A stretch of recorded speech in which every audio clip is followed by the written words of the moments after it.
¿Cómo está Edison? Mi nombre es Cristian Buñay y el día de hoy voy a exponer sobre los recursos de la pedagogía crítica. En primer lugar tenemos a Jean-Jacques Rousseau. Este nació en Suiza el 28 de junio de 1712. Dentro de sus postulados tenemos que la educación debe centrarse en el niño y menos en el adulto. También es importante estimular el deseo de aprender y no de manera artificial. La educación del niño comienza desde su nacimiento y debe impedirse que adquiera hábitos de los cuales pudiera llegar a ser esclavo. Exalta la bondad del ser humano y también cada individuo difiere más o menos en relación de los caracteres físicos y psíquicos de los demás individuos. Mire, es muy importante dentro de este precursor, lo que él establece es que el niño tenga bases firmes desde la educación, ¿no? También es importante que nosotros estimulemos el aprendizaje, no que sea un aprendizaje monótono, un aprendizaje que sea tradicional, más bien debemos motivar que el niño aprenda, ¿no? Otra de su postulado nos decía que el niño comienza a aprender desde su nacimiento. Y eso es algo muy verídico, ¿no? Los que tenemos hijos sabemos que los niños van adquiriendo conocimiento desde que nacen, ¿no? Hábitos, tradiciones, en base a la cultura. Sí, entonces por eso es importante la educación desde el niño. También debemos evitar que el niño sea esclavo, sí, de ciertos hábitos mal habidos o infundados en su niñez.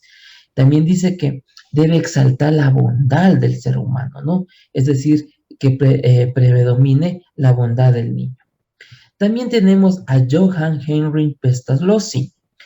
Él nació en Zúrich el 12 de enero de 1746 y murió en Brock el 17 de febrero de 1827. Dentro de sus postulados tenemos que su pedagogía está basada en función de la familia y la escuela popular. Que muy de acuerdo, ¿no? Que la familia es el núcleo de la educación y mucho más si nosotros trabajamos en un ámbito popular, ¿no? También se manifiesta la naturalidad.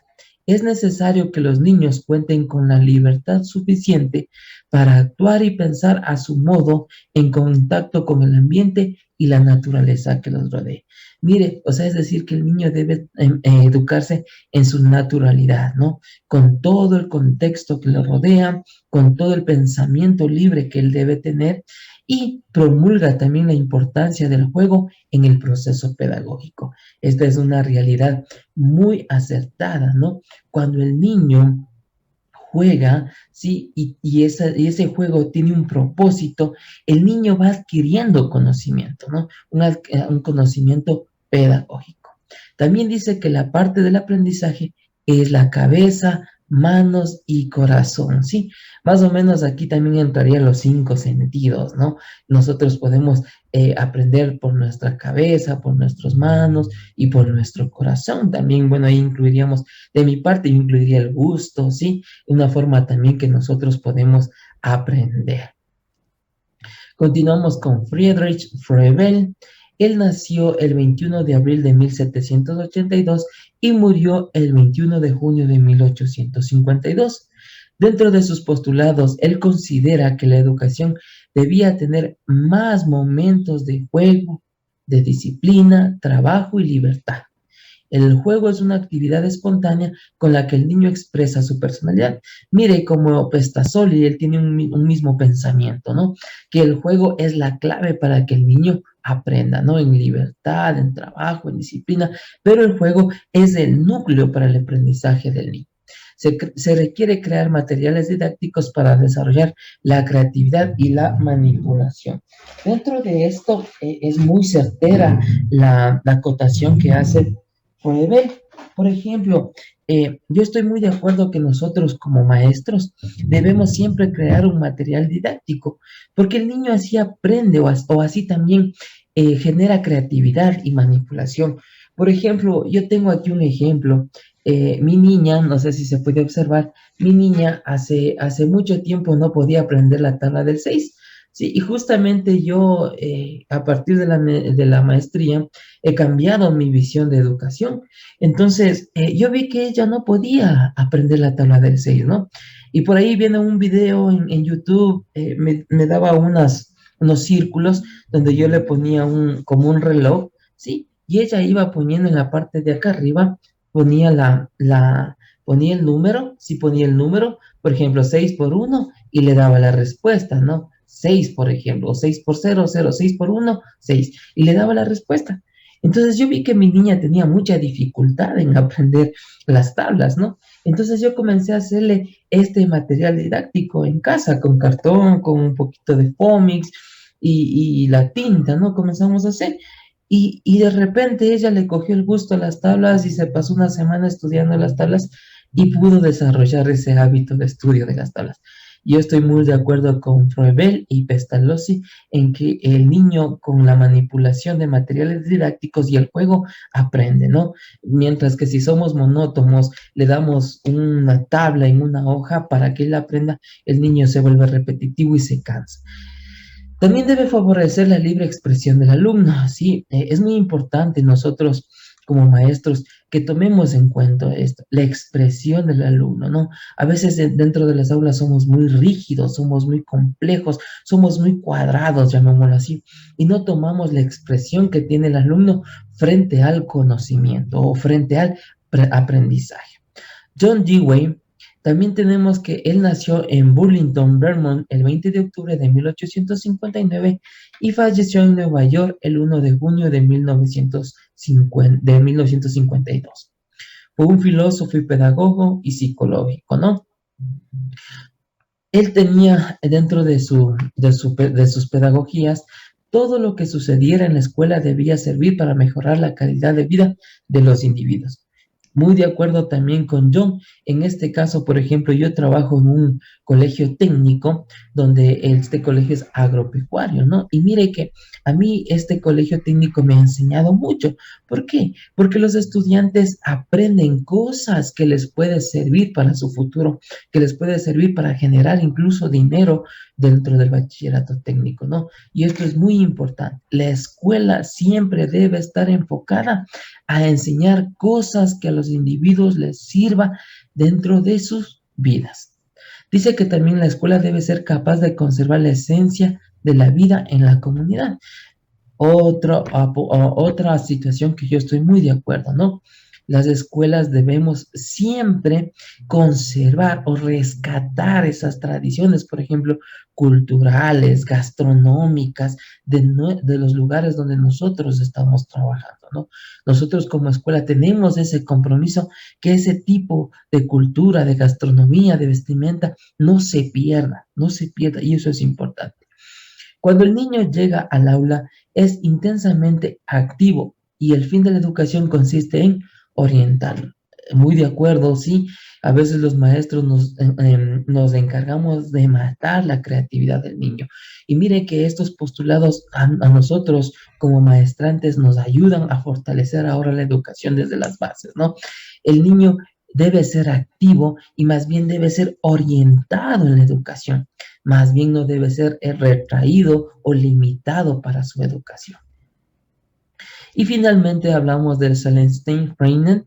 Sí, él nació el 15 de octubre de 1896 en Gars. Dentro de sus postulados, él se basa en la educación para la acción como un enfoque de desarrollo popular, ¿no? Mire que aquí está inmiscuida la investigación-acción. Entonces, ahí está enfocado su desarrollo popular, ¿no es cierto? Sus intereses es que los niños aprendan haciendo y consecuentemente hagan pensando. El conocimiento se va construyendo a partir de la experiencia y de la experimentación. Otro postulado que yo estoy totalmente de acuerdo, ¿no? Los niños deben experimentar y a partir de eso va generando experimentación, ¿no? Más bien nosotros a veces como maestros, nosotros no experimentamos, nosotros no hacemos la experiencia y solo en el niño o en la niña depositamos un poco de información. No, nosotros debemos inmiscuir al niño en lo que es experiencia y experimentación. Y aquí yo tengo un ejemplo, por ejemplo, en el año 2019, con proyectos escolares que me pusieron a trabajar dentro de la institución donde laboro, nosotros ganamos el tercer lugar a nivel nacional, ¿sí? Pero para mí fue tan complicado que los estudiantes experimenten y tengan experimentación, ¿sí?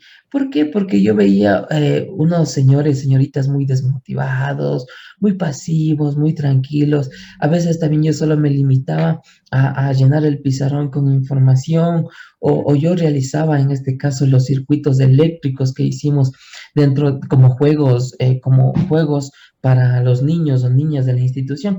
A veces yo mismo hacía, pero llegó un punto donde yo ya me cansé.